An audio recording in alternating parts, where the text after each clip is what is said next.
எடுத்துக்காட்டு 8.5 6 தரவுகளின் சராசரி 45. ரைட்மா 6 தரவுகளின் சராசரி. அப்ப 6 அப்படிங்கிறது என்ன சாமி? எண்ணிக்கை.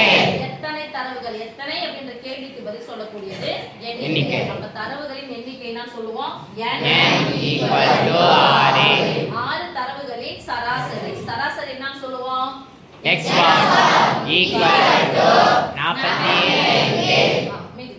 ஒவ்வொரு தரவுடன் 4 கூட்டினால் கிடைக்கும் சராசரியை காண்க. ஒவ்வொரு தரவுடனும் எத்தனை கூட்டுறாங்க? 4 சராசரி எப்படி இருக்கும் அப்படின்னு சொல்லிட்டு கேட்கறாங்க. ஓகேவா? தேங்க்யூப்பா. இப்போ x = சராசரி சொல்லுங்கப்பா. சராசரி x bar = சராசரி x bar = sigma x by n. இப்போ x என்பது தரவு தெரியும். எத்தனை உறுப்புகள் கொடுத்துட்டாங்க? எத்தனை தரவுகள் கொடுத்துட்டாங்க? 6. ஒரு தரவி இப்போ x கொடுத்தா நம்ம லைனா எழுத போறோம். கொடுக்கல, அதனால தரவுகளை x1 x2 x4 நான் y லாம் சொல்றீங்க. முதல் தரவு உறுப்புல முதல் உறுப்பு x1 x2 x3 x4 x5 x6. ஓகேவா? அப்போ இதான் x என்ற தரவுகளின் கூடுதல். ஒவ்வொரு தரவு கூடயும் எத்தனை கூட்டுறாங்க? 4 கூட்டுறாங்க. ரைட்? அப்ப x1 கூட 4, x2 கூட 4, x3 கூட 4, x4 கூட 4, x5 கூட 4, x6 கூட 4. ஓகேவா? இப்போ புதிய தரவா? புதிய சராசரி. புதிய சராசரி. இது பழைசு. புதிய சராசரி x bar = sigma x கூட எத்தனை கூட்டுறாங்க? 4. ஒரு x இருக்குனா? இல்ல. மொத்தம் எத்தனை x இருக்குது? 6.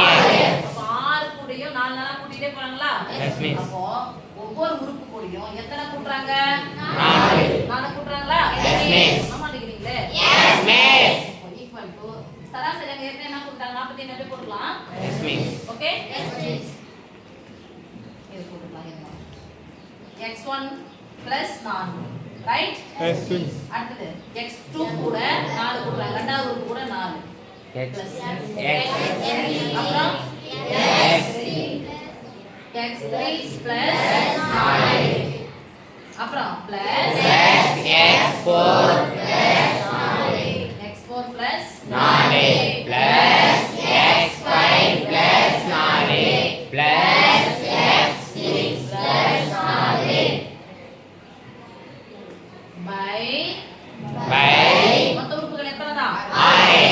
ஷார்ட்டா போறதா போட்டுடலாம். மொத்தம் எத்தனை நாள் கூட்டிருப்பாங்க?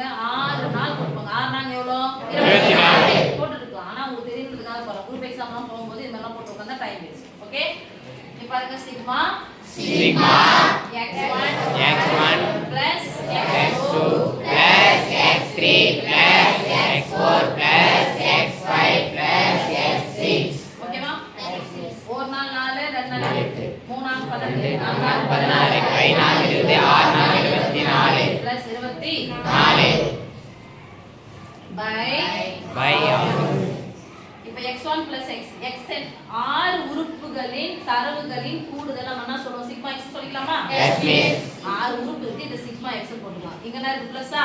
Yes miss. சிக்மா ஆனது 24 அப்ப போட்டுக்கலாம். 24 தந்தனா போடுமே. சரி 24 by 6. நான் மேல பிளஸ் இருந்துச்சுனா இது ரெண்டுத்துக்குமே சொந்தம் தானே? Yes miss. சாரா ஆனது எடுத்து நான் பாத்து போட்டுட்டேன்.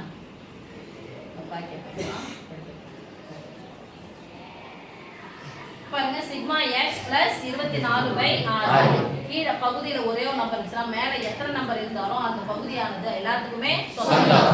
Sigma x by 6 plus 24 by 6. Sigma x by formula போட்டா சிக்மா x by எண்ணிக்கை எவ்வளவுமா? 6. சிக்மா x by 6 உடைய மதிப்பு x bar எவ்வளவு கொடுத்துட்டாங்க? 48. சிக்மா x by 6 உடைய மதிப்பு என்ன போடலாம்?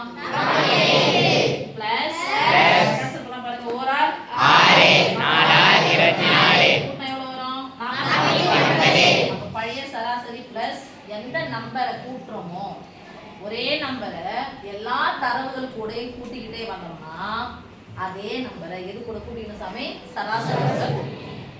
அதே நம்பரை சராசரி. இப்போ நான் ஒரு ஒன் வேர்ட் அப்படியே கேட்குறேன். 10வது வரும்போது இது எப்படின்னா சராசரின்னு கேட்க மாட்டாங்க, திட்ட விலக்கம்னு கேட்பாங்க. அப்ப திட்ட விலக்கம் வரும்போது மாறாது. கூட்டினாலும் கழிச்சாலும் திட்ட விலக்கம் வரும்போது பெருக்கும் போது மாறும். ஓகே. ஆனா சராசரியில எந்த நம்பரை நீங்க கூட்டுறீங்களோ அதே நம்பரை சராசரி என்ன பண்ணீங்கன்னா கூட்டிக்கணும். இப்போ ஒரு எண்ணெய் இது 4 வந்து கூட்டாங்கல்ல, நான் ஒரு 7ன்ற ஒரு நம்பர் தரேன். ஒவ்வொரு எண்ணிலிருந்தும் ஒவ்வொரு தரவுகளிலிருந்தும் 7 கழிக்கிறாங்க. 7 என்ன பண்றாங்க? கழிக்கிறாங்க. முன்னாடி அந்த தரவுகளின் சராசரி 49ன்னு வச்சுக்கிறேன்.